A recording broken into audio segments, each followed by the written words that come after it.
Welcome back to the channel, everybody. So, definitely wasn't planning on doing a video today or tonight, seeing as that we just did a breaking video on North Korea getting involved in the war in Ukraine yesterday. But in breaking news and foreign conflict, Israel has launched a massive missile counterattack against Iran in response for that missile attack a few weeks ago from Iran into Israel.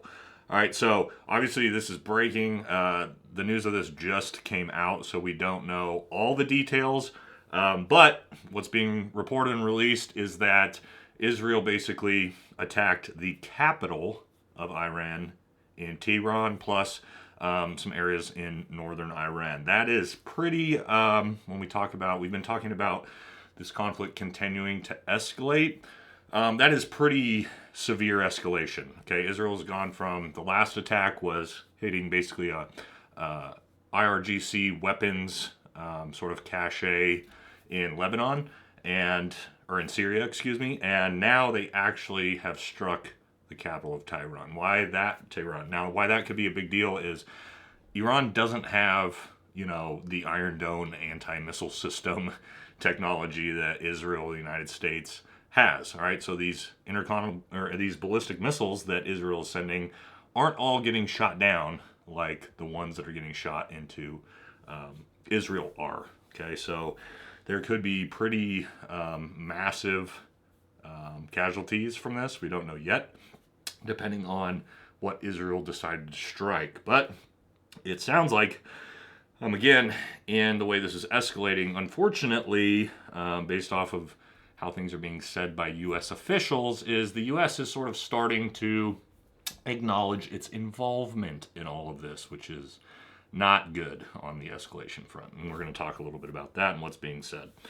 All right, so, so basically what's going on is the United States, for whatever reason, we're all of a sudden saying that we have been planning or a part of the communication of the planning process of this with Israel, okay, which is interesting because a week or so ago, Joe Biden came out and basically called for Israel not to respond whatsoever. And then now this week, all of a sudden, the U.S. is basically privy to all the information and plans that Israel was going to strike Iran and actually supporting them.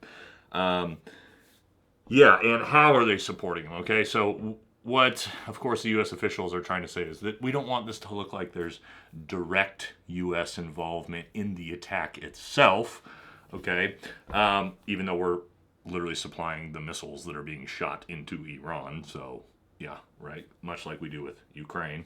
But the biggest thing here is that the United States has moved its THAAD anti-missile, anti-ballistic missile system into Israel. And why that is a big deal, yes, they have the Iron Dome, but there's only 10 of them. The United States only has 10 of these, and obviously it's a huge anti-missile deterrent for our own protection, the United States itself. So the fact we're deploying this in defense of a foreign country is a big deal because they're so limited in our technology and capacity with them.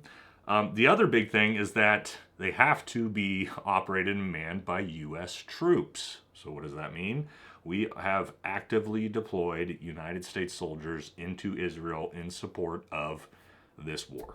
Okay, that's the reality of it. Why? Because we knew this attack was coming, so we deployed the THAAD anti-missile system into Israel to prepare for the counter-missile strike that is going to come from Iran's response from this. All right, so yeah, I mean, it's crazy in the fact that, I thought maybe this is kind of, dying down a little bit before the election. And then again, yesterday, we get the news that North Korea is basically mobilizing troops into the fight in the Russia-Ukraine conflict. And then Israel sends their massive counterattack into Iran. So, yeah, as we watch the world continue to spiral out of control into the abyss, right? And the United States, of course, has said that it's basically that we support the attacks of Iran, but we don't want it to escalate into broader regional conflict, because that's how this is going to work in the Middle East, right? Like, it always gets isolated to one place, even though, we've been at war in Iraq and Afghanistan and Syria and, Lebanon, Libya, all these different places for the last 20 years. I'm sure that this is just going to be a tick for tack, and it's not going to escalate out of control. So, yeah, again, guys, this is not going to be that long one because we don't have that much information yet, but I wanted to get it out to you in case you hadn't seen it.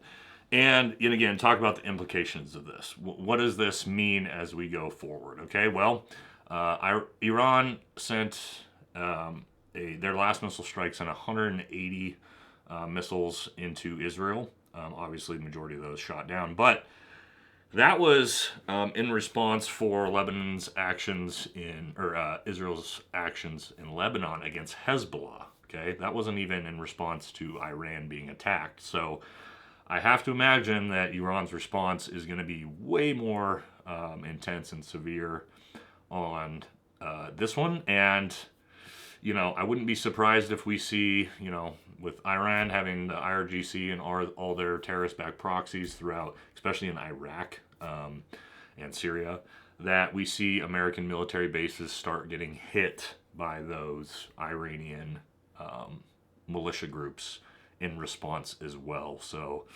God forbid, hopefully our troops stay safe, because this is how this type of thing starts and how this spirals out of control, right? When some Iranian-backed militia group, strikes a American military base in Iraq, kills a bunch of U.S. soldiers, what do you think the response is going to be, right? We're going to beat those American drums, and we got to bring freedom to Iran now. Because they've killed American troops, right? So, that's exactly how we ended up in both Iraq and Afghanistan. So, and again, like Kamala Harris said, right, then our United States' number one adversary in the world is Iran. It's the biggest threat to America, okay? So they're making it very, very clear that they want direct conflict with Iran for whatever reason. That's obviously what the military-industrial complex go-to is for the next big theater conflict. So you can see how it's continuing to develop as we are watching it unfold, right? So is this also, as these events continue, we got to keep in mind the the broader alliances, right? So who's Iran allied with? North Korea, Russia, China, okay? North Korea obviously is helping Russia right now, war in Ukraine. As that starts to escalate, all of these big powers are going to start to get more and more aligned and allied, and that's how this broader regional conflict is going to erupt.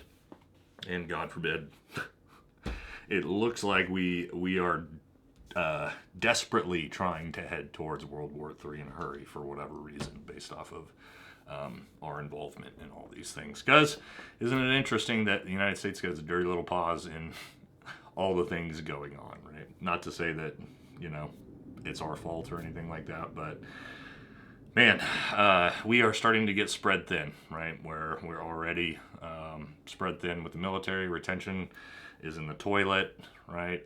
You got the war still spiraling out of control in Ukraine, Russia, Israel, Iran starting to take off, and now potentially still have China on the back foot, and what might happen with Taiwan as all of these wars and crazy shit continues to break out. God forbid. That's the last thing we need is, again, I mentioned this in a video a while ago, that multi-front proxy war that the United States is just not going to be able to handle. So, yeah, I guess we're gonna find out as more reporting comes out, probably later tonight or tomorrow, the implications of this and how bad the strike really was for Iran. So I guess we'll find out. All right, guys. Probably do a video once we get some more information on that, and probably what Iran's counterstrike is going to be, because it's probably going to come swift and hard if it was a pretty nasty attack. So, all right, guys. That's all for this one. Catch you in the next one.